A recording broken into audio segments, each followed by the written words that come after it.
We're all misfits. All right, you ragtag bunch of misfits. You're a scrappy little misfit, just like me. Biggest bunch of misfits I ever set eyes on. Good morning, Misfits. You are tuning into another episode of the Misfit Podcast. Full Goon Squad in the house. Sup. Yo. On today's episode, we are going to be taking another deep dive into the affiliate side of things here at Misfit Athletics. We like to take the time to talk to you guys about what we're doing on a day-to-day basis at our affiliates, how we're talking to the people on the team Misfit affiliate programming. So it's not just going to be nuts and bolts of what's coming up in the program, but we're really going to dig into the affiliate side, something that we've got quite a bit of experience doing. Before we do that, big announcement, sharpentheaxeco.com spring cleaning sale. Everything in the site up to 80% off April 10th through the 12th. That includes the new gear that we are dropping that will also be on sale right away. As you've probably noticed, we've gone all the way back to our roots, and we're not dropping all that much stuff when it comes to quantity. You're going to listen to us talk about our expertise today. And it's not going to be about t-shirts and hoodies. We want to give you guys some dope shit, but we don't want to hold on to a bunch of inventory. So Hunter's we a are fucking adjusting. hoodie expert. Hunter is a hoodie expert. Needs to be quadruple weight thickness and heathered. Those are the two things that Hunter needs in all hoodies. It's not heather, I don't even wanna talk sharpentheaxeco.com, about it. spring cleaning, everything up to 80% off April 10th through the 12th. And if you are on the Misfit Athletics Discord, I think Ted will probably slide into there and get you some early access. So make sure you head to discord.gg/Misfit Athletics and keep your eyes out on April 10th, because we like our people to get first dibs before we release it to the public. All right, gentlemen. I know I can get you guys real fired up in conversations about this. Sherb is standing in front of a 600-foot mural of Pukey and the triangle there. What do we call that? The theoretical hierarchy of the development of an athlete. Oh, that. One more time with spaces that. between the words. Not a sound. Theoretical One of the, development. one of the I don't know, fuck it. Theoretical Yeah, you're right, hierarchy sure. of the development of an theoretical athlete. hierarchy of the Hierarchy, development of an athlete. development of an You can only athlete. say it on 8x. They really thought about how it rolls off the tongue when they titled it, Yeah. but So I was preparing for this Fitness episode pyramid. yesterday, and then I walked out into the gym and took a class that Sherb was coaching, and you get that like reinvigoration of the topic. It was a running day. It was one of the first days that we opened the overhead door here, even though we're about to get another snowstorm. Open the overhead Yes, we door. are. A little bit of buzz in the gym, and Sherb opens class by basically looking up at the TV and saying, "Hey, look what that doesn't say. Pick your favorite machine." And there's like a little bit of a pause, and he goes, "It says 400-meter run. You know what it doesn't say? Pick your favorite machine. If you can walk a 400, then you can go out." So like really, yeah. he dug in and set the tone. hey Siri, remind me to give Sherb a raise. So, yeah, I think with social media, with being an online company, I didn't see what happened there. I didn't Thank you, see when, Siri. I didn't say when though. Order. So again, with the social media side of things, with Misfit Athletics being an online brand, one of the things that doesn't come across as often is we have 2 affiliates. We sell affiliate programming. The most experience that we have in this game is changing lives at the local level, and then putting that programming out to gyms and communicating with them through Discord to do the same thing. We have 26 years of combined affiliate ownership. The 3 of us have 44 years of combined coaching, which is a pretty crazy thing to say. Just did a little quick arithmetic before this. Can you add one day to that? Because I coached one day at the gym. Yes, we have 44 years plus 1 day. And That's what tipped us over the edge. Yep. another thing to think What about edge that is, is we don't know. when you're talking about Misfit Athletics and you're talking about Hatchet and MFT and age groups, talking about hundreds of athletes worldwide, which is amazing. when you're talking about Team Misfit and their gyms and their coaches, you're talking about thousands of people. And while I think there's a really deep belief here that the sport itself is such an incredible vehicle for getting people excited about everything. I think you're going to hear a level of passion on this podcast and maybe some different tones when it comes to talking about things, because there's just such a wide array of things that we can accomplish, again, at the local level. And not to continue to toot our horn, I feel more comfortable doing it because these guys are the affiliate coaches here, so it's a little bit easier for me to do that when I'm less connected and less involved. But top 1% in the world of qualifying athletes for quarterfinals out of our affiliate. And I actually don't say that at all because we're trying to do that. I say it for the opposite reason. There's about 10 people out of the 50 between the two gyms that wanted to qualify for quarterfinals. So you got about 40 people who just show up and really kind of, buy into the methodology and what we're trying to do. And oops, they're a quarterfinals level athlete. So it's always really cool to see that come through because, again, such a huge, like bookend left to right of what someone might be trying to accomplish when they come in here. So actually, what is the start date of this? I should have written that. April 29th. Okay. April 29th is the beginning of not only a brand new Misfit Athletics affiliate training phase, it's kind of the beginning of our year. And I think that's a kind of a cool line in the sand to draw.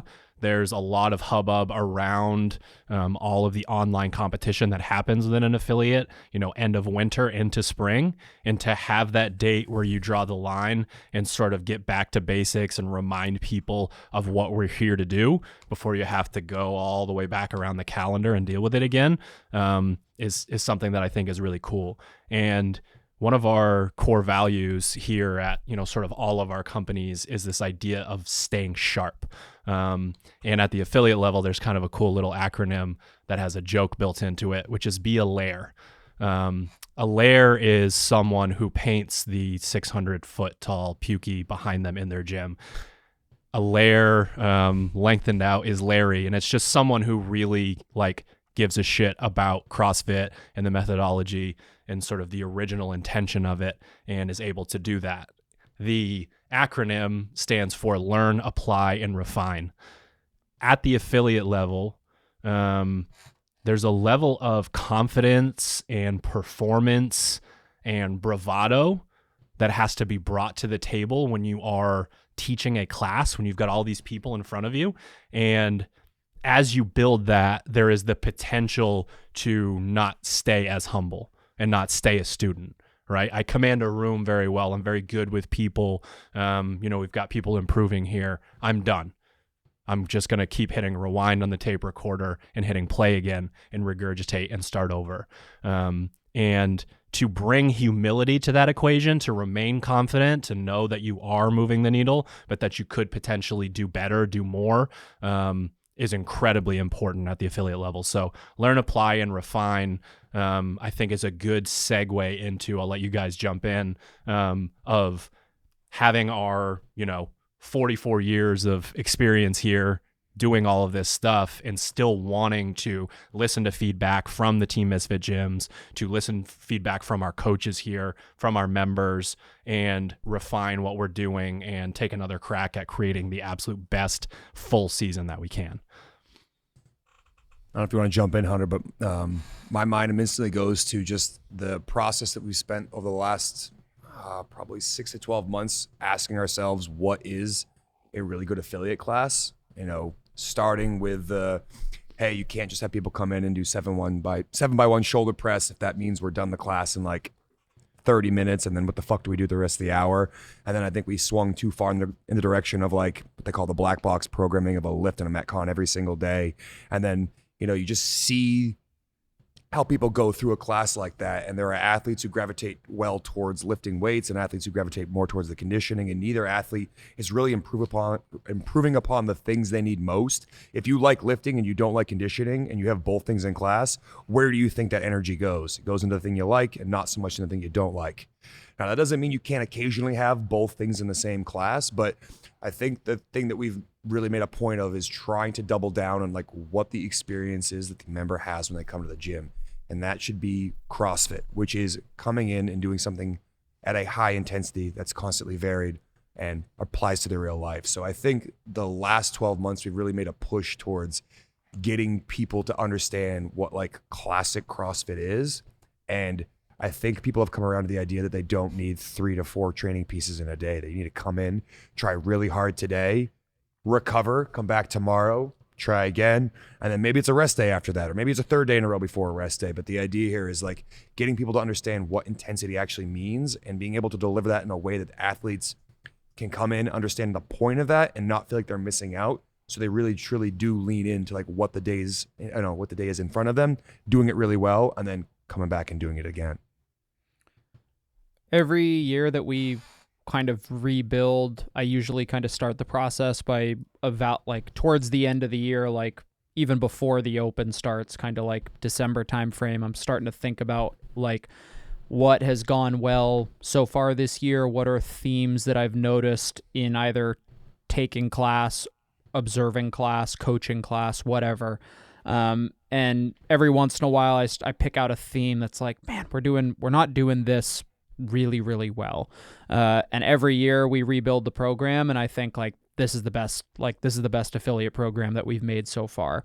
And I do actually think that every year that is the case. Every year it's not like and I remember 2 years ago that was the best affiliate program. It's like, no, I think every year that we resync up on what it means to write a good workouts for affiliate level athletes and how to fit them into a 60-minute CrossFit class effectively is always kind of evolving as I like through that observation, that learn, apply, refine kind of mindset, even if I'm not, wasn't actually calling it that at the time.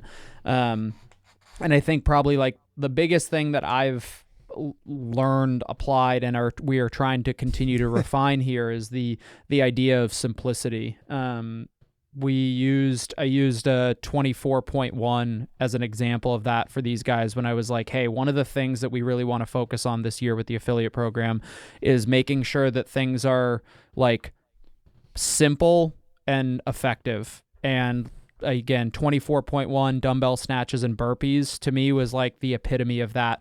I said it when we did the 24.1 podcast, how excellent of a workout that was. It's for the best athletes on the planet, and even like some of the best athletes at our affiliate who actually are, in that top 1 percentile, are able to do something so simple and so effective and just absolutely annihilate themselves and achieve, certain adaptation that comes with that. And at the same time, somebody who is a raw beginner, someone doing step back, step up burpees and a 10-pound dumbbell snatch is going to get the equivalent workout.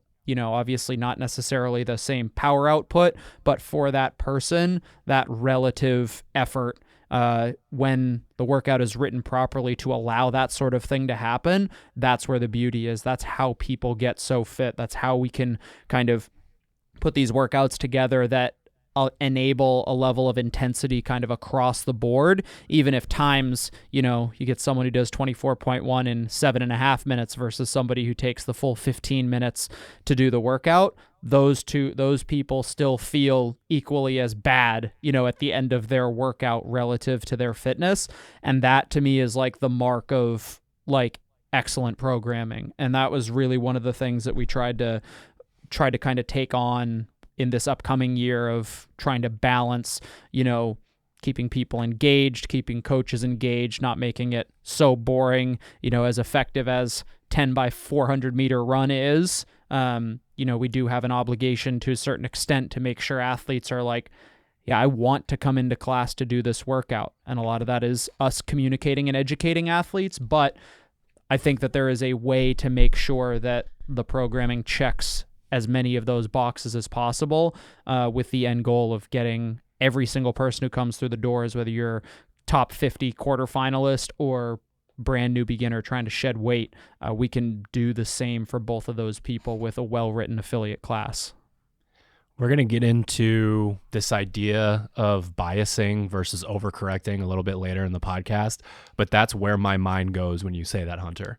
So you have, like, if we were to look at the program and listen to feedback and overcorrect in the opposite direction that he's talking about, every workout you would need to go to the supermarket, buy your favorite cereal, dig for the decoder ring, and be able to do like a fucking Mad Lib upside down to figure out what the workout is. Like, if you get too wrapped up in the members need to be entertained every time they read what the workout is, that's overcorrecting. But then some people get so stuck in their ways that they overcorrect in the opposite direction. And every single day is 5 rounds for time, row 500, 12 toes to bar, or the 4x10 or the 10x400 that you just talked about. So we have to find that middle ground when it comes to this stuff. We have to look at the entire picture. And that's something that you learn how to do with years of experience. Hunter was able to zoom all the way back out and look at 12 months and say that went really well. But zoom into this phase in the way that we did this bias, or zoom into this style of class, or we talked about the potential for this either being not enough work this day or too much work this day. And when you continue to narrow it down, you can find the spots where you can improve. And that's when you get to zoom way back out after another year and go, we've continued to raise the bar here.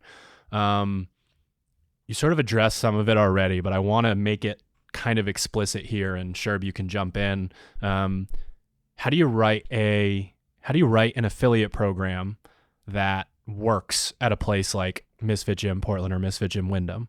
Because we've had multiple people lose 50 to 100 pounds. We've had multiple people go off of the kind of medication that insinuates a very early exit from the world. And we've had 3 people come to our gym as beginners, go to the CrossFit Games. How do we write an affiliate program? How do we, cultivate a community? How do we make something like that happen when the sheet is the sheet? Like, of course there's scaling, but we don't scale up. That's for sure. Yeah, I think that's a big thing. We don't scale up. So something that we kind of talked about in this coming phase is that there are certain styles of workouts that are very difficult to make the exact same for the extremely fit and the, brand new weekend warrior type person. And a lot of times we get wrapped up in the goal of like, hey, I want every athlete to finish this workout in 4 to 7 minutes. The problem with that is that a 4 to 7 minute workout implies a certain level of intensity, and at a certain level of experience, or maybe a certain level of inexperience, a brand new or less experienced CrossFitter doesn't have the knowledge or the physical capacity per se to go hard enough to make a 4 to 7 minute workout really challenging, unless it's written the margin for error is very low in that style of workout. What we've found though is that athletes who struggle to, be able to output that really short kind of time domain don't need that as much as if this workout's meant to be 4 to 6 minutes for the majority of people, for the fittest, it might even be faster. The fittest are fine. The fittest are going to be able to set themselves on fire, and it'll take them 15 minutes to put it out before they're functional again. And that's excellent. That's the level of intensity that we want from those people. From the less experienced people, if they end up working out for 10 minutes instead of 6 or 7 minutes, we didn't fail. That person needs the kind of metabolic conditioning, going back to the theoretical hierarchy of the development of an athlete behind Sherb. Metabolic conditioning is at the base, just above nutrition. Within the gym, the base is metabolic conditioning, and trying and slowly getting those less fit, less experienced athletes up to a level that they can actually start to differentiate between, hey, my effort for this 5-minute workout is actually different than my effort for this 15-minute workout. For less experienced athletes, They simply don't have the capacity, the fitness, or the knowledge to be able to adjust and pull those levers, right? The fitter you are, the more kind of flexibility you have in things like pacing, knowing when to slow down and when to speed up. But for a lot of athletes, their current fitness level, it's just like, hey, I'm in zone 5. However long this workout is, I'm in zone 5 for that amount of time. And that's perfectly fine too, for that athlete to gradually improve their fitness. And then there are obviously days where we can stick athletes on an assault bike, something with no skill, basically no risk of injury. And I can tell that brand new athlete, like, hey, you may have never done this before. I want you to go 100%. Actually, it makes me think of a workout last week. We had a bike sprint workout, and Mark, one of our morning coaches, talked about how he kind of gathered. He mentioned to me he gathered his whole group up and said, like, he was kind of a challenge in a challenging way. He was like, this workout calls for a certain level of effort that I don't think many of you know how to do. If you're not willing to do that, I have a cardio theater upstairs, and he pointed to like the machines upstairs where people don't go to typically do like long, slow, like aerobic stuff.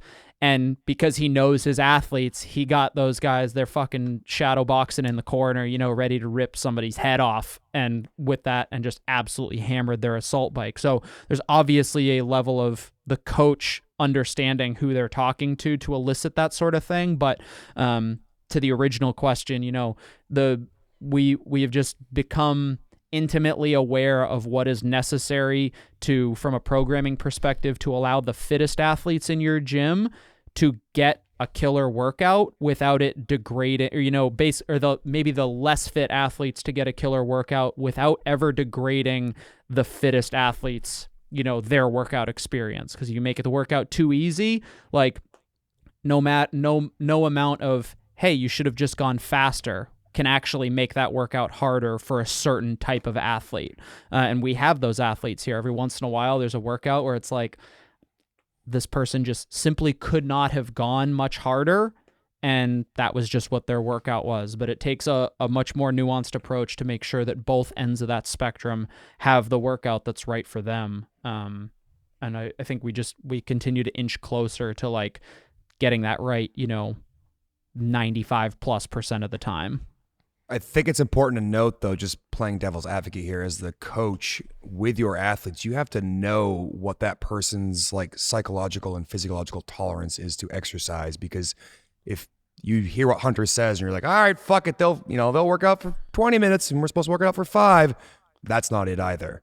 It's understanding that, like, I think one of the main differences is that we look at the programming from a day-to-day perspective and ask ourselves, like, could someone come here and train with intensity multiple days in a row without fucking getting blasted to the moon? And do things make sense where, if you're going long and slow with squatting one day, it's fast and short with hinging the next day. And there's the nuance to understand that, like, what the person that's in front of you is supposed to get, which is why we deliver the coaches notes that we do.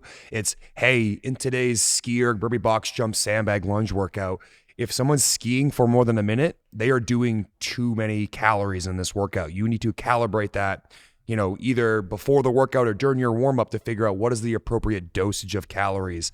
And I think one thing that separates our two gyms specifically is the intimate knowledge of looking at an athlete, watching them warm up, watching them get ready for a workout, knowing their past experience, and then saying, all right, Bill, this is your dose of calories for this workout. Kim, this is your dose for the calories of this workout. Matt, this is your calorie dose for this workout. And knowing what that will do to each person. And that is a craft that you have to hone in over time with reps and with lots of experience. And I think the coach's notes are a good kind of clue on the path of how to get there. But as the coach, you need to realize that, like, when you read the coach's notes and when you buy the programming and you get invested in it, you really take the time to understand what is being asked of you as the coach to then deliver to your members so they get the intended dose and so that you have the same results that, we have at these two gyms here. It's because we're super obsessed with making sure that people get the workout they're supposed to get ahead of basically any other objective. RX isn't something that we strive for every single day for every single member. It's getting everyone the same, similar, if not the same, good workout that allows them to feel this intense stimulus. And then I'll see you tomorrow after we cool down and do it all over again. And I think that's what separates really good programming. It's not just the here it is, it's how to do it. And if you don't feel like you have a good wrap around it, it's a thorough explanation on how to execute said program. Yeah, and this is something that we talk about on the individual level that also is so incredibly important on the affiliate level. We can only do so much for the affiliate. We can only meet you halfway and give you the programming and the coach's notes and the stimulus that we've intended there. But without the culture at your gym, something that we want to help you develop on this podcast and through content, if you don't have the coach who, like a Mark, has bought in, Mark is definitely a Larry. He's got a longer drive coming in on his commute, and he's listening to World War II podcasts because it's sprint day, and he wants everyone to burn the boats, and they're not allowed to, you know what I mean? So like you guys brought up the nuts and bolts side of it, and then just this entire other thing that makes up like basically everything that your gym becomes. And unfortunately, or maybe fortunately, if you've got a growth mindset, is we see a lot of gyms come to us and say, will you tell me how to convince my member that they should buy us running? And I want to help you develop the language to do that. But what I brought up at the beginning of the podcast about Sherb yesterday, what Hunter brought up about Mark with the sprint day, in terms of the enthusiasm and the buy-in, like you shouldn't need to be pulling teeth with your staff to do that. Like you need to, as a leader, develop that culture and then really like baby it. Like that is such an incredibly important thing for your staff to be passionate about what they do. Because if you don't bring that element to the equation, then we can give you all of the knowledge in the world. But like, what's the difference between Sherb delivering that speech and then like typing it into my phone and having, I don't know, a robot read it? Like you should run 400. Like it's not the same thing at all, right? So No, you could have two gyms side by side, everything else being equal. On the left, you've got Misfit Gym Portland or Misfit Gym Wyndham, where the members walk in and they see 3 rounds of a workout with 6 minutes of rest, and they already know like, fuck. Like, here we go. Like, I had members like that this morning. It was ski, burpee, box jump over, sandbag lunge. And Andy, he's not new now. He's a little over, just finished up his first year. But he's like, I hear him mumbling in the corner, like, 6 minutes of rest. Like, gee, fuck. Like, members know. And they don't know because they read the level 1 manual. They know because the coaches know what's supposed to happen, and the coaches have communicated that to the athletes, and the coaches have encouraged the athletes to go to that place, and the athletes have gone to that place, and we've done it enough times where, like, it's all, like, everyone's reading off the same sheet of music when that style of workout comes up. And next door, the exact same gym, the exact same program, you have, the coach who just looks up at the whiteboard, reads it, says, okay, go run 400 meters for the warm-up. Okay, warm up your lunge, warm up your ski. We're starting in 10 minutes. Like, same program delivered, like one side really well, the other side horrendously, which unfortunately is like probably more common among CrossFit affiliates than less common. It's like, no, that workout's not going to work. Like, we have the best affiliate programming on the planet. Like, I'll compete with anybody on that standard. But if it's not delivered and executed in the correct way, like, no, it could be the most perfect program on the planet, scientific, whatever the standard is, 10 out of 10. If it's not executed correctly, if it's not communicated correctly, it doesn't fucking matter. If I go out and do today's workout and each round takes me 4 minutes instead of 2 minutes, like, congratulations on your recovery workout. And like, I didn't do it correctly. My coach didn't communicate it to me correctly. I'm not extracting as much out of this workout as I can. So, it kind of reminded me of like the Glassman, the magic is in movement, the art is in the programming, the science is in the explanation, and the fun is the community. So it's like, hey, there's your gold standard programming. Like, know how to write the program, but you need to know how to explain it and communicate it as well. And everybody listening to this podcast that has anything to do with an affiliate, owner, head coach, member, aspiring coach, has a place in developing this kind of culture, right? There are times when there's, inner strife in an affiliate within the social community. And, there are, honestly, in a lot of gyms, I find that there's one of the people that we're referencing. There's just that one person where you go take their class and you're like, holy shit, this is awesome. This is totally different than the rest of the coaching staff. And each person has a level of responsibility. But if you're listening to this and you own an affiliate, or, you're in charge of the programming and, put it out to the other coaches, and this doesn't sound like your gym, you have the longest lever to pull. Well, yeah, but you can. So again, that's fixed mindset versus growth mindset. Like, I want to improve, and this doesn't sound like my gym. How do I get there? Is the right way to think about it. How do we change these things? Can I remind myself that I am passionate about this thing and not, always be thinking about restocking the toilet paper and how many Fit Aids are in the fridge and all that sort of thing. Like, you can get beaten down by the nuts and bolts of this whole thing. But when you go to stand in front of the whiteboard at the top of the hour, whenever your class starts, like, that's a pretty special moment that you need to remember that that's the case. So we're going to get into some of the programming stuff now. And I kind of went with the idea that there are two themes. Number one, teased earlier, the idea of biasing versus overcorrection. So if we've got 7 weeks, we'll use the deadlift. That's one of our biases. If we've got 7 weeks to program the deadlift and get athletes better at it, we could probably program deadlift twice a week at an affiliate. And I wouldn't recommend doing that, and I'll explain why. 5 days a week. But it's not just that. It's the idea that there's actually 4 days of deadlift where it's kind of standalone, where both the coach and the athlete can hone in on, like, I want to get you better at deadlift. And sometimes PRing your 500-meter row and then deadlifting is not the easiest way to get you better at a deadlift. So 4 out of 7 weeks, we're going to back it out, and we're going to spend the time, and we're going to have that fucking PVC pipe, and Sherb's going to have you touch your butt to the wall, standing away from it. Yesterday, someone was talking about their top butt, and I was like, I don't know what a top butt is. Yeah. Top butt. You got your top butt, your mid butt, your taint, jungle bridge, front butt. So those other 3 weeks, CrossFit, right? We put it back into the mix. We put it back into the witch's brew. We've got couplets and triplets and chippers and whatever it is, and it's in there, and it's an element of it. And we want to see if we were able to move the needle on, like, are you better at bracing? Do you get the leg drive? Do you understand that you have multiple levers at play and that you can just push your hips through versus doing the Dave Castro knees in front? I don't even know what that is, a hanging squat. So the ability to know that if we only ever have you deadlift and it's like kind of heavy and super high intensity, we're not going to be able to move the needle. We can bias this thing by saying we've got 6 days of programming over the course of 7 weeks, right? We have 42 days of programming in there, and 4 of them are standalone. We're going to work on your deadlift.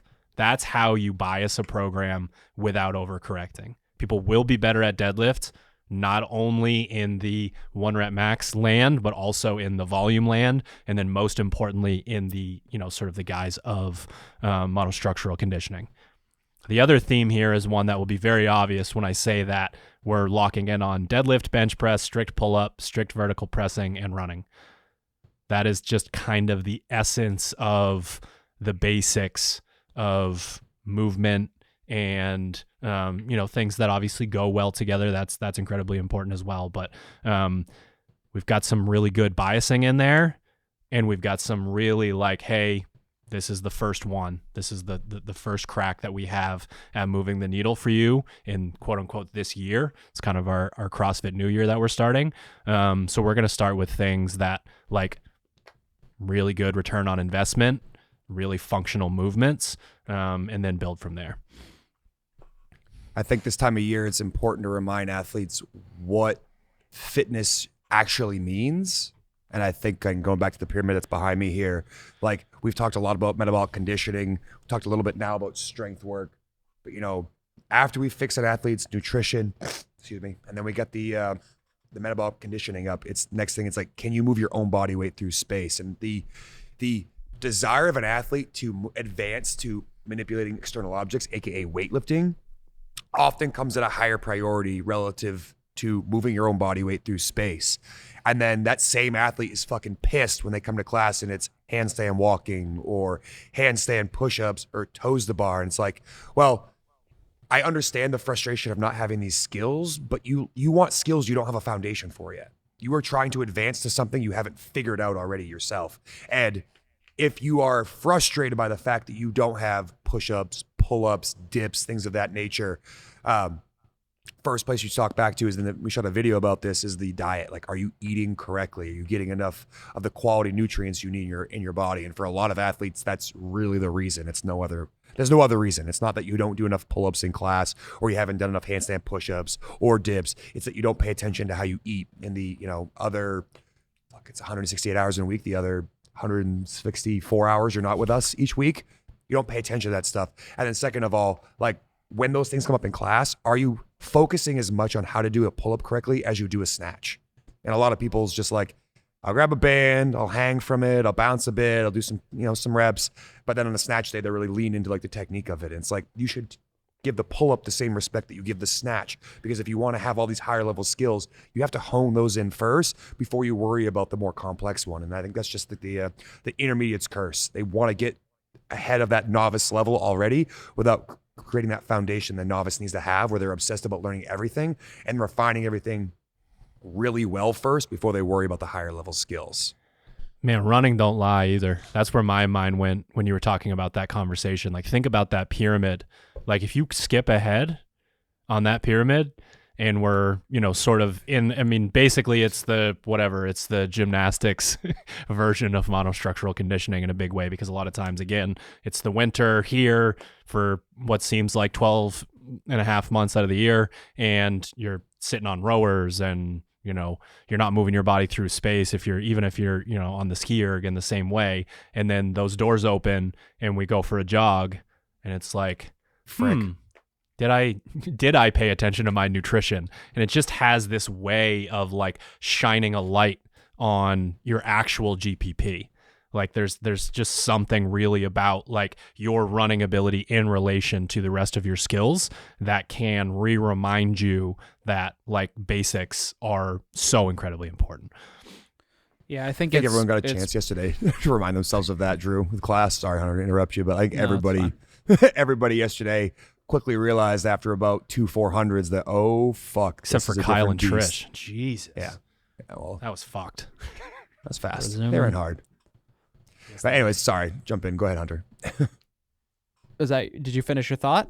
Yeah. No, that's all I wanted to say is that I think yesterday's workout was a good slap in the face for like, oh yeah, it's as good. It's great to keep your engine all the way up, throughout the year, but like, all right, it's a different story when you're on your own 2 feet. Yeah, I think this was the running. So yeah, as Drew mentioned, running is a big part of the kind of summertime understanding, like assuming everybody's like us and that winter is winter and summer is summer in the northern hemisphere, but this is the time of year where we focus a little bit more on running. And to kind of touch on the overcorrecting versus biasing thing, if we listen to every single negative interaction that we had from either affiliate athletes or coaches of other affiliates who subscribe to the program, if we just listen to them, there would be zero running. Because the number of messages that I got about like, hey, how do we, hey, like people don't show up to my running day. Like it's 10 by 400 meter run or whatever, 8 by 400, whatever. It's a pure running day. Hey, nobody shows up. Like, what's the machine equivalent to this distance? Or what's the, like, can we make this a partner workout? And jump in the washing machine.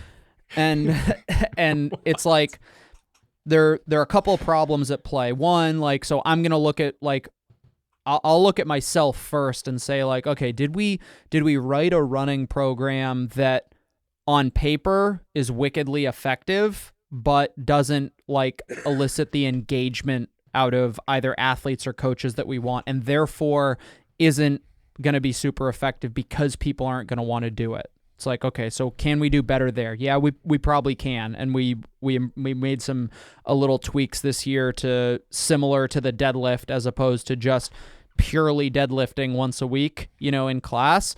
We're going to see some days that are going to just be straight up monostructural running, and that's absolutely necessary, and you need, as a coach, need to be able to tell your athletes why that's important. But we've also got days that are biased towards running but are still, your traditional CrossFit style workouts, which I think is important, one, for kind of like we said, that athlete engagement, but also kind of keeping in mind that we are in the business of GPP, like general physical preparedness. And if we go too far, go too far in one direction of just, hey, one day per week we're going to only deadlift, and then another day in that same week we're going to only run, now we're starting to skew towards more of a, like, I guess, a traditional strength and conditioning program that you might see at a high school or college or something like that. And that's not what we want either, because that's not GPP. So for us, the trick is like, well, what's the appropriate balance of, effectiveness, engagement from athletes and coaches, and doing that without swinging so far in the opposite direction, because ultimately, like if someone sends me an email that says like members don't show up to me on running day, like I'll empathize in my email reply, but in my head I'm saying that's because you're doing a poor job of communicating to your athletes why it's important, or you allow your athletes to just say, I don't like running, so I'm going to do X, Y, or Z instead. And that's just, you capitulate to athletes when in fact you need to have a conversation that says like, here are the benefits, here's why you're doing it. Like, if you're injured, let's make a modification, but if you're hurt, pound the pavement.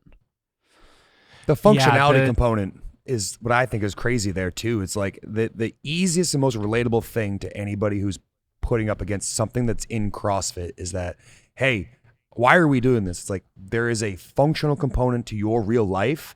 It's the coach's job to be able to relate what that thing is to the athlete. But like, one of my favorite things here is I had an athlete come in about 8 months ago, and we had squat snatches in the board, and his old gym didn't do those. So he's like, I don't do that movement. I'm like, fucking here you do. He's like, I don't do that movement. It hurts my shoulders. I go, does it hurt your shoulders or is it uncomfortable? He goes, well, it doesn't hurt. I just don't like the way it feels. And I said, all right, let me ask you a question. When you're 80 years old, do you want to put your arms over your head? And he goes, what? I'm like, when you are 80 years old, do you want to be able to put your arms over your head? And he goes, I'm like, of fucking course you want to be able to put your arms over your head, Darren. Hey, I'm calling you out, Darren. He knows it. I've had this conversation too many times. And he's like, I guess I see your point. And then like 6 months later, he goes, hey man, thanks a lot for having that conversation with me, because now my shoulders don't hurt when I put my arms over my head in all of these movements. And I'm like, I appreciate you stopping me to say that, because I was looking out for you. So if you want to relate this to running, if I ask you to run and you say you can't run, like, you walked in this place, let's start with a fast walk. If fast walk goes good and you don't have an injury, let's try to walk, jog. Think about the amount of ability you are increasing by adding these things back in. We want to keep the list of things we're able to do as long as possible for as much of our life as possible. And if you're not concerned with that, you are heading faster and faster towards the nursing home instead of being able to experience your life, which is what I say CrossFit is for. When someone walks in as a beginner, I say, you do this not because you want to get really awesome at CrossFit. And if you do get awesome at CrossFit, that's super cool. But the idea here is that you can leave this place and go do cool shit. That's all I care about. You can leave here and do something cool. If you can leave here and do something cool and then come tell me about it, you're going to be excited about CrossFit and want to come back more often, and you'll do more and more cool shit. That is what this place is about. I think these interactions also provide an avenue for a coach to like dig a little bit and figure out what's the actual issue. And like you said, Sherb, it's like, okay, I don't snatch because it hurts my shoulders.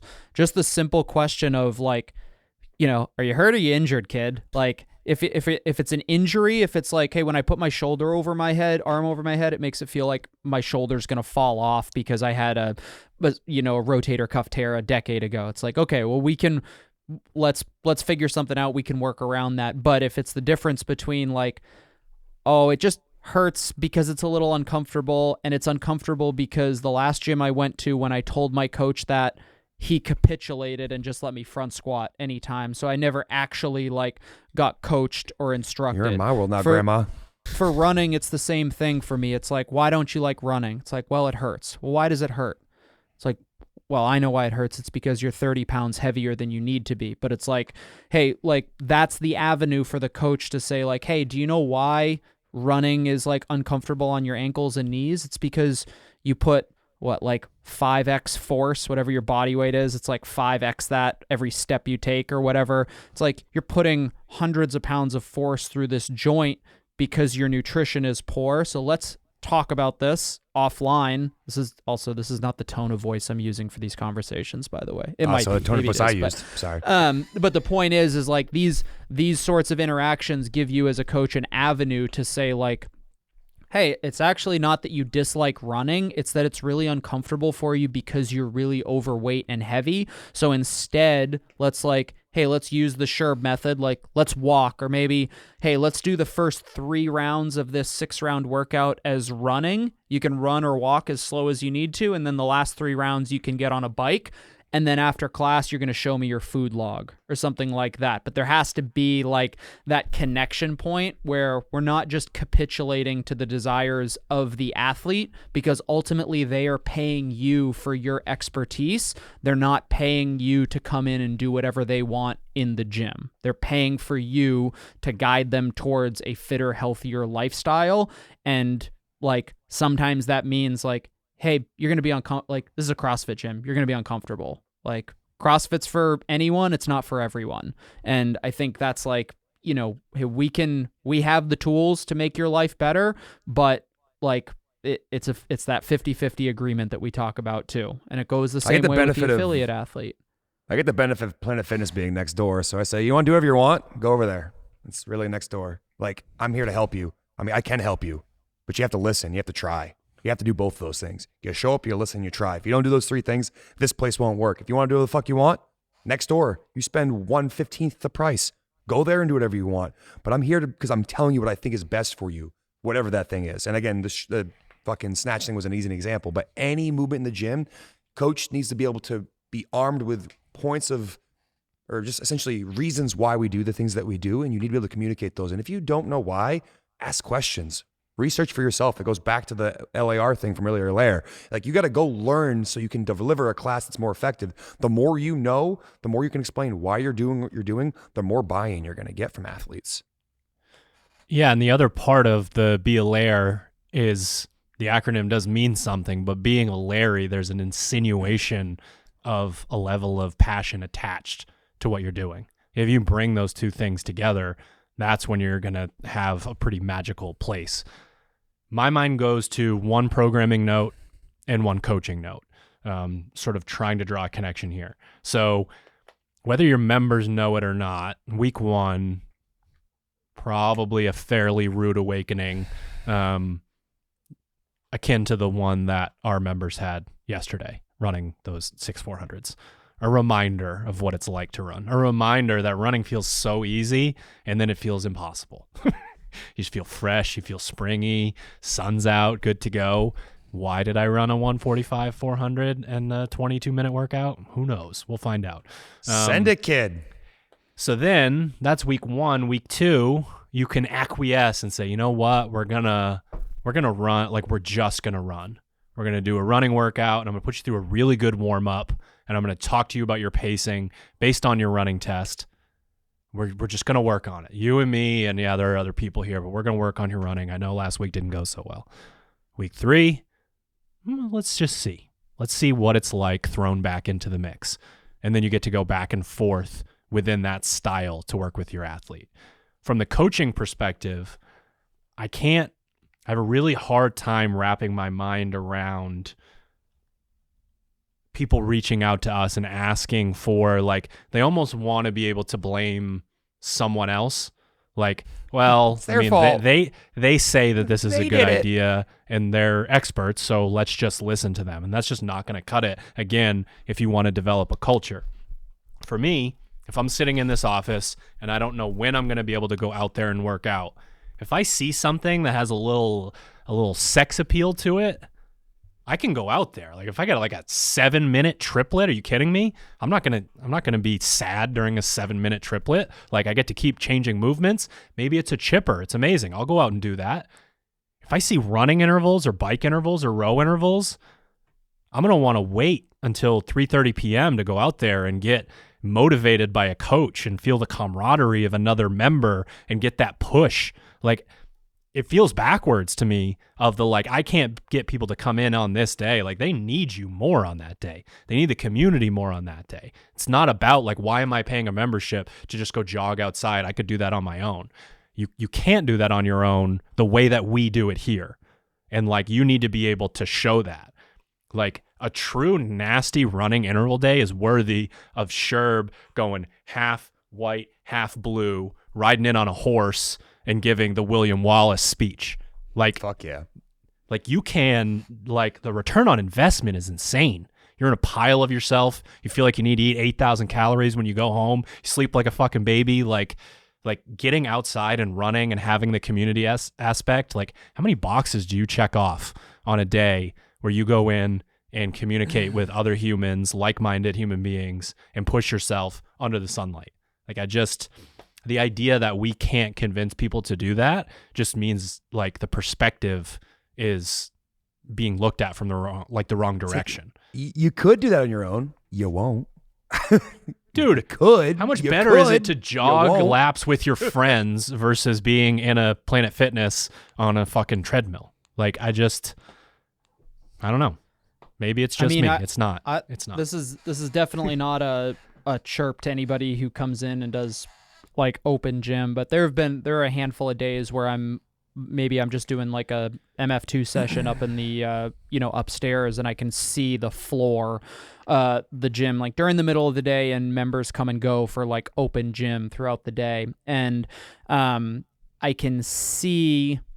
Like, it's funny, you get to watch, like, because I'm up there for, 45 to 60 minutes, so I can actually see somebody, like, their full open gym day. They come in, they warm up, they work out, they leave. I can actually see what happens, and I see to myself, I'm like, that is why you come to class, because it's like, okay, like, here's a pseudo half-ass warm-up, because coach isn't telling me what to do.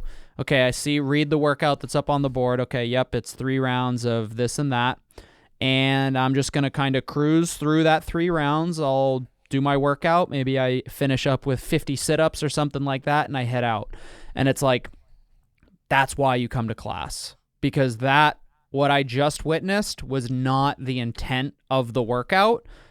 And it's just because, again, nothing against the athlete. That's why they pay to come take class, and maybe they just had to come into open gym that day. But the point is that like that is the difference between having a coach who can actually explain what is supposed to happen in this workout, how it's supposed to be executed, scaled, all that nonsense, versus either, an athlete who's just like, I just kind of do my own thing in open gym. Maybe I don't even go to a CrossFit gym. And also the same equivalent of the coach who just reads the workout off the whiteboard, makes sure nobody dies, and then just sends athletes on their way without any sort of like nuanced communication about, the kind of coach's notes that we talk about. And it's just kind of a nod to like the community aspect that you said, Drew, where it's like you come in by yourself for open gym, and having been me personally an athlete who does that a decent number of times throughout the week just because of my schedule, like I never go as hard as I would as if I was in class. Even if I go take class and I'm not even feeling like I want to try that hard, there will inevitably be some instance during that class where someone threatens me a little bit as far as pace, or, hey, are you really going to lose to so-and-so? Yeah. And it's like, no, I'm not. All right, fine. Let me try to turn up the gear a little bit. And then you get that push, you get the communal aspect, all that sort of stuff. But you never go as hard as you would, in open gym versus a class. And in a lot of ways, there's a similarity between like, you'll never go as hard as you would in a class where the coach is not able to communicate the intent of the workout versus, Mark Kubek gathering his members up and says like, hey, if you don't want to go fucking hard, go piss off upstairs and bike slow, because this ain't it. Fuck out of here. But sometimes that's like, And again, like know your members, and maybe that works for some and doesn't work for others. It works great because Mark has an excellent rapport with his members, and his members know what he's trying to do. But that's the difference. Very true. Pettit's gonna be pissed when he hears this. I want to. Can't rush fitness. I know he's put listening. these next three, the final three pieces of the bias, together as a unit, as a trio, to potentially. It's nice to go nerd mode every once in a while when you're talking to other coaches.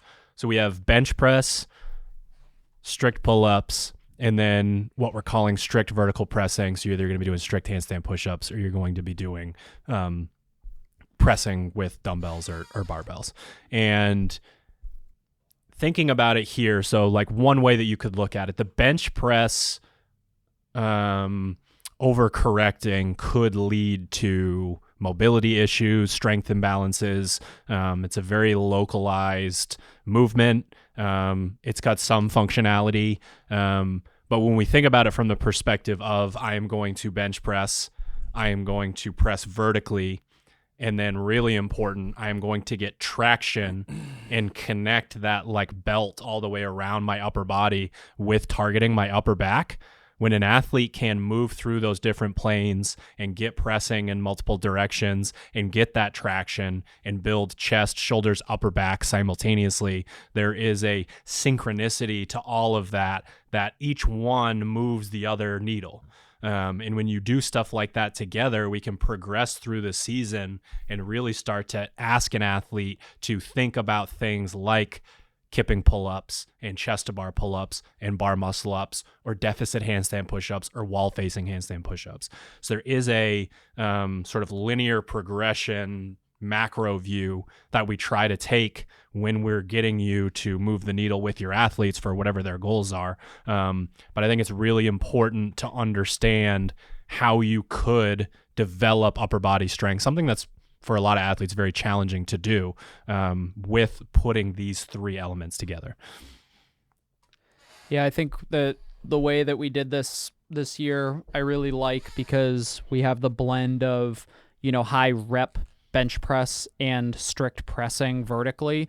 And, we say it all the time, whether it's for athletes trying to qualify for the CrossFit Games or all the way on the other side of the spectrum. If you want to get better at pressing, if we want to develop upper body pushing strength, you just have to do it. To press, you have to press. So kind of the balance between doing larger rep sets to failure, again, whether that's with a barbell in a bench press form or body weight or even like dumbbell strict pressing, and then the strict pulling as well. Like nobody with a strong functional pressing foundation has no pulling foundation, right? Like the upper, you watch any video, any powerlifting video, any group of powerlifters emphasize the importance of like upper back strength and stability when you go for a 1 rep max bench press. And that's obviously an extreme example. We're not training our CrossFitters to be powerlifters, but the crossover remains the same, that we need to develop that that pulling and pushing strength as kind of a complementary duo in order to maintain kind of, the health benefits of what we're trying to do. And again, like as Sherb mentioned, like going from that, like, hey, you want to get a better deadlift? Like, tell you what, strict pull-ups aren't going to do. They're not going to make your deadlift worse. Like, we want some grip strength. We want some upper back strength and stability. Like, turns out we want that for a deadlift too. And then all of a sudden we have the capacity to do that. We want to get better overhead positioning. It's like, okay, we can either strict handstand push up or strict press. And lo and behold, that pressing improves our bench press. It improves our overhead mobility, et cetera, et cetera. And all of these things kind of work, like you said, Drew, in kind of a circular complementary fashion. You missed my rant yesterday, Hunter, at 5. I told everyone how stupid GHDs are, and I made them all do L-sits in my warm-up. I was just like, you know what's fucking stupid? GHD sit-ups. It's good that you can do them. Yesterday, I can't believe it's good that you can do them, and I know they're fun and they look really cool when you see them on the fucking CrossFit Games YouTube channel. You want a better core? You want to get strong? come over here with me real quick. So we rotated through. I think Drew's class did 2 minutes, and I think my other class. Guess what? did You're 2.5 not going to minutes. move. Lift your legs. All right, Yeah, see, stay that's still. impossible. Great. Oh, I Well, moved. like recently, I just been seeing people come in. You know, it's getting warmer outside. People thinking about putting their bathing suits on and going to the beach, and everyone's doing fucking Yeah, stupid dog, shit I got to like do AdMat 7,000 sit-ups. GHDs. I'll be shredded. It's like Watch no, me. no. You want to They fucking see the shredded photo core? of Ricky Garrard bent 90 degrees in the wrong fucking direction with like 604 abs on that machine, and they assume that because you can see him the best there, that's where he got them from. Definitely. Yep. Yeah, No, it was that's where he spot got reduction. We were doing it, jellies yeah. on the tummy and sitting in the sun. Doing fucking spot reduction. It's like, Jesus Christ. no. Come over here. See those stupid rusty things in the corner? Hang on to them and keep your legs up.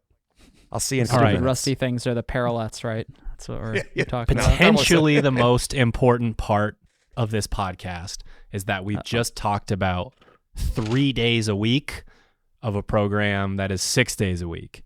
And we talked about this idea of biasing versus overcorrecting. It's actually not 3 days a week in terms of the totality, because if we are mixing in other elements on those days, then it's less than 50% of the program that you're going to be going in and tackling these certain things. So what else is there? There's couplets and triplets and monostructural conditioning Constantly and varied weightlifting functional and movement. gymnastics and all of that good stuff. So we like this test retest model. We like to put the hypothesis to work. We like the guess and check of how do we help you improve your pacing or your bracing or whatever it is. But it should not take over your program, right? It can do a really good job of like your members being excited of walking into day one of the summer one phase and knowing that they're going to sort of have the, measurable, observable things over the course of it. But we're going to trick them by having most of what we're delivering be constantly varied functional movements performed high intensity. Like that is so incredibly important. And while like it should be insinuated that it's part of our program every single time, you're probably not going to listen to one of these types of podcasts and not have us like stop that conversation about the 60-minute classes and say that thing, because that's still the guiding principle.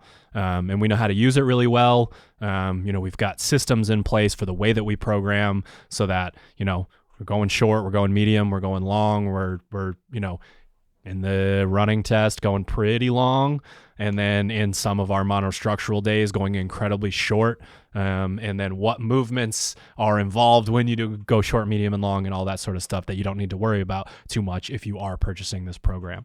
But it's just so important to understand that we can get into the nuts and bolts of these things that we want your members to really notice that they're improving on, but like there's a fucking orchestra playing in the background that's really doing a lot of that like heavy lifting and moving the needle for them. And they can notice it if they want, they're also Larry's, but the variance and, sort of the magic that stands behind the programming is the GPP. I feel like the variance like tricks them to coming in. You know what I mean? You have people who have every CrossFit gym, there's a sect of members who like this movement, who like that movement, who like this movement, who like that movement. And it's sort of what I think about when I look at like last week's touch and go sandbag clean bike sprint day. It's like, all right, everybody, at the whiteboard, who came in today because their sandbag cleans and fucking 8-hand shit? We're like, ha, tricked you, bitch. This is a bike sprint day. Gotcha. And I do think of like the fucking variance being a little bit like that. Like there are things that are going to you're going to gravitate towards because you do them well or you like them. And that might spoonful of sugar. Come in one extra day this week because your favorite movement just showed up. Happened to be, we're working on that fucking terrible time domain you hate. But guess what? There's wall balls and you love wall balls. Congratulations, you came in for the day and we get more adherence. Like it's essentially how I look at variance for a lot of people is it brings them in, gives them variety so they don't get bored, but we're tricking you. Gotcha. That's funny. That happened to me last night. So it was the 6 rounds, 400-meter run, 20 kettlebell snatch workout. And Amanda Salovich at the end of it, she was like, wow, that was a sneaky way of getting me to do 6 by 400-meter run. I was like, that is correct. Gotcha. That is Very, correct. That's very exactly. You true. came in, you got to break up the monotony of jogging outside and smash the back of your forearm for a couple of seconds, but this is a run workout. So to explain the rest of the program, the extras that you get when you sign up for our programming, teammisfit.com, get signed up before April 29th so that you can see all of these amazing coaches' notes and all that good stuff that we offer with the program. So we circle back to say that 25% of our recurring members here at the gym qualified for semifinals. So this is potentially an insinuation. Quarterfinals. What'd I say? Semifinals. No, thank goodness. CrossFit That's Games. too much. All CrossFit Games athletes. All of them won the CrossFit Games. They're just standing on top of each other on the podium. So 25% of our members here qualified for quarterfinals, individual quarterfinals. And you could insinuate that then we're saying that like the program that we've covered thus far covers 75% of our gym members, and then we have some extras for the 25%. In reality, because of the culture that we have here, because of the coaching staff we have here, probably more like 90-10. About 90% of the gym only cares about what we just addressed. They want to come in, they want to get the best hour of their day, they want to go home, and then they like the fact that if they show up and meet us halfway and buy into what we're doing, that they feel pretty good about themselves when the open and quarterfinals roll around. What we do have for the people in your gym that are either bridging from being an affiliate member to a competitor or just are kind of just love the sport and want to do some extra stuff, you get a competitor extra. And that's programmed as essentially the second or third piece each day that you'll see within the programming. There are a few ways to tackle this as an affiliate. We have a 90-minute class once a day here at Misfit Gym Portland. Funny thing about it, most people stop after 60 minutes. It's just a convenient time of day. So it sort of goes back to that 90-10 rule that we have there. And then probably what's much more doable for affiliates is whatever, workout management software that you use. You have that competitor extra in there for your members to view. And they know that if they come to class, that they could potentially do it before, they could potentially do it after, they could do it in an open gym period of time. And it's important to note that this is part of the program, not just as a selling point, but also that when athletes typically try to do this on their own, when they try to be part of the community and insert random competitors program, it does not go well. There's no cohesion with it. It's not like this thing goes with that thing. So we have this 6 days of the week, best 1 hour of programming and class structure that we can come up with, and then that extra fits within that. And not only does it fit within the day, it fits within the week, it fits within the month, it fits within the phase, it fits within the entire programming year. And we obviously get the opportunity to use our expertise as people have been coaching games athletes for a long time.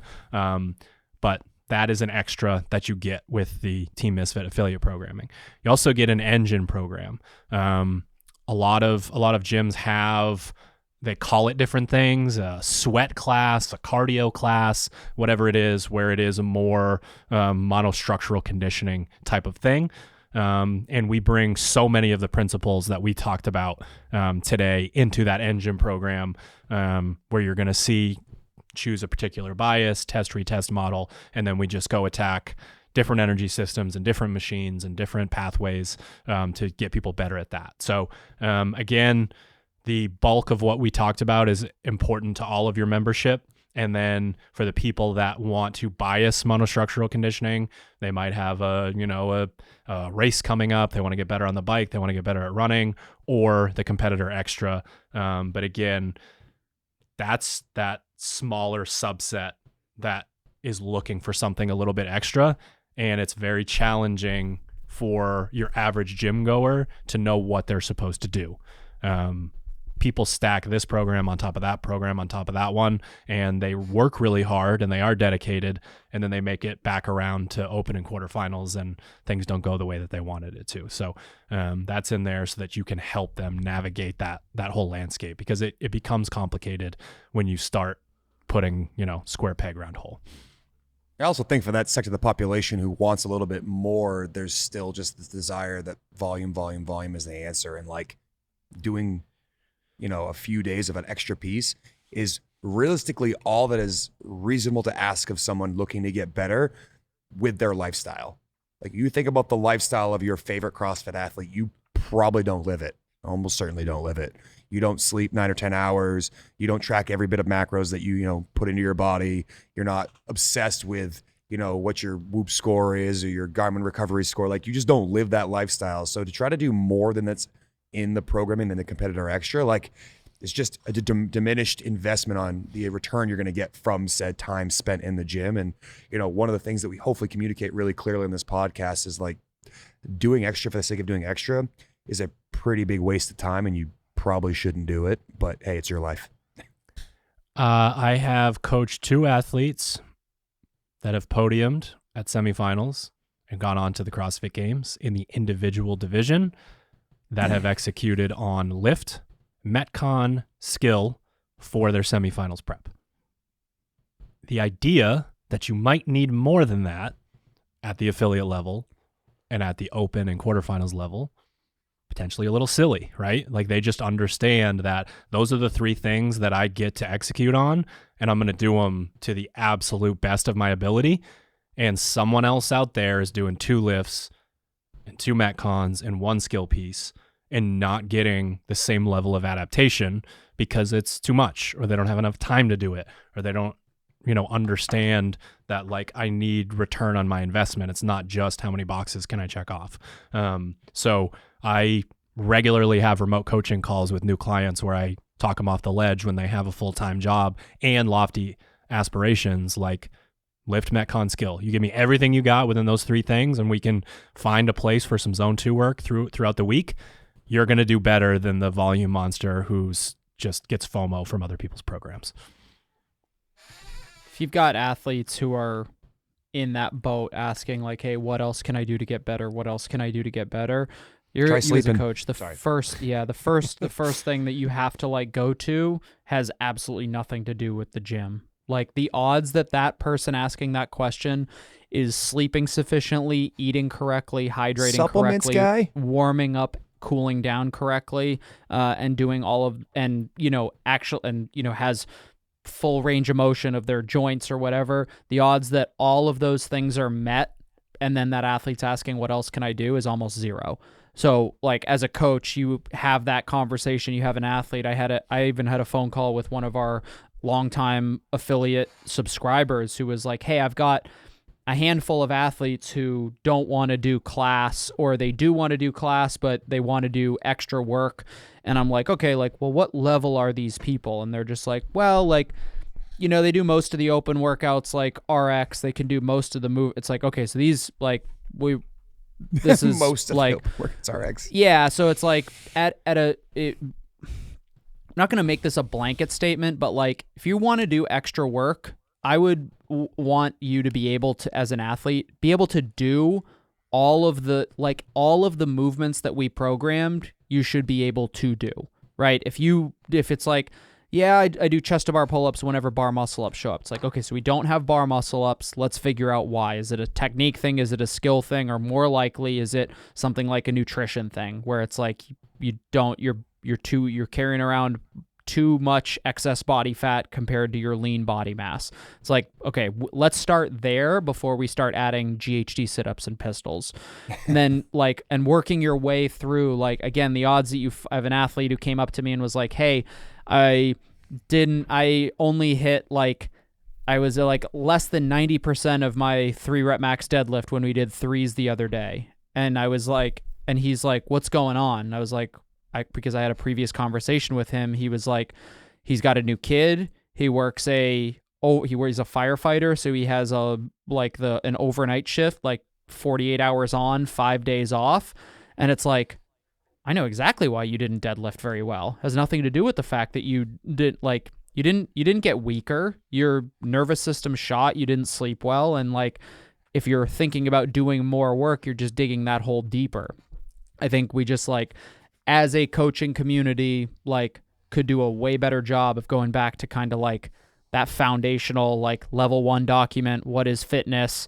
What is nutrition? Even if you stick people on the fucking zone diet, which I'm not suggesting, but, like, the number of resources out there are available to athletes. And I'll tell you, I've got like 5 or 6 athletes at the gym right now who are doing 40, 30, 30. not which is the given, zone diet. which is The the original zone diet. intent Yeah, of I'm the zone not. I just didn't mean like, hey, eat 4 blocks every 18 Oh, minutes. 67x fat. Yeah, like, but it's like, Shooting hey, I'm just olive giving oil. you these macros. Start by tracking your food. Start by trying to eat this. Let's check in like once a week, every week, and see where the needle moves. And lo and behold, progress is being made across the board because we're sticking to kind of like, hey, look at the pyramid. Look at mechanics, consistency, intensity. All of these things that communicate to us how we should be, providing the programming and the methodology is like, it's all available to you, whether or not you understand and communicate it as a coach and communicate it to your athletes. That's the question. I was trying to think of like a goal for coaches when it comes to the whole running conversation. And I had this vision of something that I've seen many times at our gym in the summer that gives me great joy. And it is the like trio or like group of 4 people late in a workout running down the final straightaway together that are all shapes and sizes. That is the ultimate fucking goal at a CrossFit gym. You've got your like runner person, your bodyweight ninja, and then there's a fucking Clydesdale just clocking next to him, shaking the whole facility with their stomping of the feet. And you get this athlete that's, 150, 160 pounds or 210, 220, something like that. And like, you can see this like orchestra of GPP taking place, like of them coming down the straightaway. That to me is like, could be an end goal of like, when you watch out for that, like when you develop that kind of level of fitness in a lot of your athletes, you start to blur the lines of, oh, this person's good at this and this person's good at that. And, I don't want to say the excuses of body type, but just like the stereotypes that we have, especially within the community space. Like oftentimes you're going to see a really big athlete just like crushing, muscle ups and handstand push-ups and stuff like that. And that's when you know that you're not just developing these specialists in each area. You got Nick Witt coming down the fucking highway, Dude. 6'5", Get off the 250, and tracks. then he's gonna do some strict handstand push-ups and muscle-ups next year right after he finishes whooping your ass in a 400. I want to finish this podcast with a bit of an ask. I feel like if you've made it this far into the episode, you are interested in subscribing to our affiliate programming, or already subscribe. We have something pretty special at Misfit Gym Portland, Misfit Gym Wyndham, and it is a goal of ours to distill some of that information and get it out to all of you. So as we navigate how to do that, at what frequency to do that, feedback is incredibly important. So like you guys communicate with us on Discord. You need to be a subscriber to the program to get into the affiliate Discord. The Misfit Athletics Discord is free and open to everybody. There are a lot of different ways to contact us. DMs on Discord, on Instagram. My email address is coach@misfitathletics.com. I want to hear from people in the affiliate communities, what type of content you would like to see from us. Because again, there is a missing piece if you only take the programming and just read it as words and then again go through the motions in your class and it's up on the screen. What I want to be able to provide, I've traveled the world and taken affiliate classes, and the 2 gentlemen who, I don't know if it's same on your screen, but the guys who are below me are 2 of the best 5 coaches I've ever been around in my life in an affiliate class environment. So how do we communicate how it's possible to achieve the culture and the passion and the coaching to you guys? So I would love to hear some feedback on what you guys think of what we do so far for it, and what you would like to see us do. And if it's just, hey, I like this stuff, but I got to wait 7 weeks for it to happen, then let us know and we'll see what we can do to make a change there. But again, the ability to influence the largest group of people, quote unquote, change the world is probably through this avenue, and something that's definitely a passion of all of us. So Let me know what you guys think, what you want to see, and we'll get to work on it. Those are my final thoughts. Now you My guys final go if you're not ready, thoughts. Go ahead, Hunter.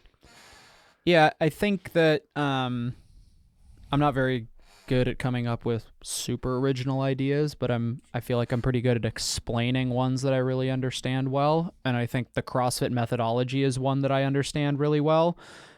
There is not I thought about, I was like, what makes CrossFit specifically a thing that you can do? Like, I guess like what sets it apart from other styles of training and exercise? And aside from like, the movement selections that we do, we blend weightlifting and running and powerlifting and kettlebells and gymnastics all into this kind of hodgepodge of things. And it's like, that's part of it. That's kind of that's the super, super high resolution view. But if you zoom out and go a little bit lower resolution, bigger picture, I would love for anybody to find me a different program, a different style of programming, or a different methodology that can be done from basically until you die. So what is the can I do the Smolov back squat program from now until when I die? Probably, because I'll die in like 5 months. Okay. That's not an effective long-term program. Am I getting drug tested in this scenario? What's that? Am I getting drug tested in this scenario? Maybe. I don't know. I would still argue that your lifespan's probably shorter than it would otherwise be. Okay, large so hearts aren't I good? can't. Sorry. There's no where is there a weightlifting program that you can just do on repeat until you die? Where is there a running program, or is there a run program that is circular, kind of in such a way that can be repeated without too much redundancy, while also still getting athletes as fit as possible? Is there any other program out there? Can I go pay a CSCS, certified strength and conditioning specialist, quote unquote, to write me a program that I can do for the rest of my life? Like, absolutely not. Like, at best, I'm going to get a 6 to 16 week program from that person. And then 6 to 16 weeks later, it's going to be like, all right, well, what are we doing now? It's like, it doesn't exist. Again, the program that exists is CrossFit. It is that GPP style of programming where we can attack different energy systems, different metabolic pathways, different movements, different time domains, skills, et cetera, in such a way that we can move the needle a small amount today, come back, move the needle a small amount tomorrow, and continue to move that needle in such a way that we're never actually going to reach kind of the end of the of that metronome, that needle moving in one direction or the other, but we can always still see progress along the way. And then every once in a while, we throw in the benchmark workout, we throw in the test retest, we do something like the open where we can actually test our fitness and see where it was now compared to 1, 3, 5, 10 years ago. Sure, like all three of us have been doing CrossFit for over a decade. Like, I can compare that data and I'm still getting fitter in certain areas and others are dropping off, and I can readdress those. But like, that program doesn't exist. It does exist. It's CrossFit, but there's no other match for that program. And I think that we as coaches have kind of the going back to my original statement of like, I'm not very great at coming up with original shit, so I'll just steal what Glassman said. Like, you're in unique possession of the solution to the world's most vexing problem, right? Like, imagine if every single person on the planet knew the efficacy of CrossFit and did it. Like, holy fuck, like, everybody'd be rich and the Earth would be the best place in the fucking solar system to be. But the point is that we have that program. How well it's communicated to our members is really the difference between like us holding that key locked up in our, in my hoodie pocket, and actually being able to distribute that to other people so that they understand like the efficacy and why we do certain things the way that we do, so that we can move that needle today, tomorrow, a year, a decade, 3 decades down the road. I mean, there's how much magic is in the fact that it's not boring.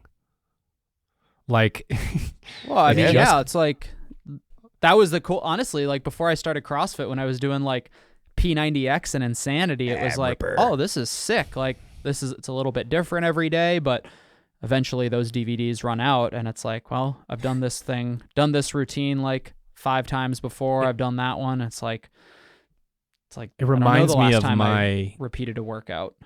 early meathead days. You finally find that protein bar that's like delicious, and you're like, oh man, I'm good to go. You buy the box, and then like the 6th out of like 48 that you eat, you're like, if I fucking see this label again, I'm gonna dry heave. Puke.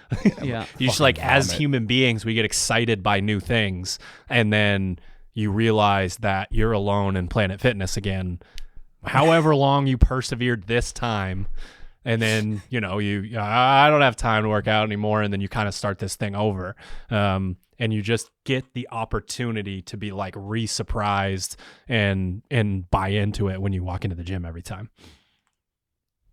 My final thought is a similar challenge. I guess we're throwing out challenges here with our final thoughts, but if you are an affiliate and you struggle with getting people excited about what you're delivering to them, meaning it's 6 by 400 meter run, take out your phone, set it up, and video yourself delivering that brief to your class. Should be, 2 to 4 minutes, and ask yourself, are you fired up after watching that video? If you're fucking monotone, you're reading off the whiteboard, everyone's fucking looking around in different directions, it's you. Spend some time in thinking about how you want to deliver that class, because you're right. If you don't believe in the product, or if you don't sound excited to be there, they're not going to be excited to be there. And that's half of what creates the community environment, is that people want to be there because it's fun and it's engaging. If you aren't fun and engaging, you need to fire yourself or get better at it. Hopefully you have to fire yourself. Get better at it. Find ways to deliver that product so people are excited about it. Because again, you need to create the vibe at your gym, at the whiteboard, in the first 3 minutes of your class, so everyone's excited and ready to go into battle. And we're talking about Mark a bunch in this podcast, but that's what he does. He walks up to the whiteboard, he delivers a 2 to 4 minute speech, and everyone's ready to fucking jump into fire because of it. And I think that's a really good way to refine your ability, is to set up a camera and watch yourself. It sounds uncomfortable. Guess what? It is. You won't like the sound of your voice, but watch it anyways. You've been doing that, right, Sherb?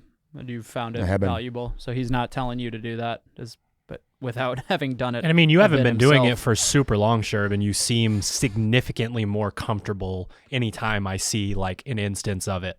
Like, you get over that thing that like you've gone years without doing something like this because you don't want the like pain of the first time of feeling awkward, and you got over it very quickly. So it feels silly to let something like that feeling take over. Yeah, I mean, that goes to any part of your class too. So if you, struggle with whiteboard briefs, but you fucking crush teaching, start with whiteboard briefs.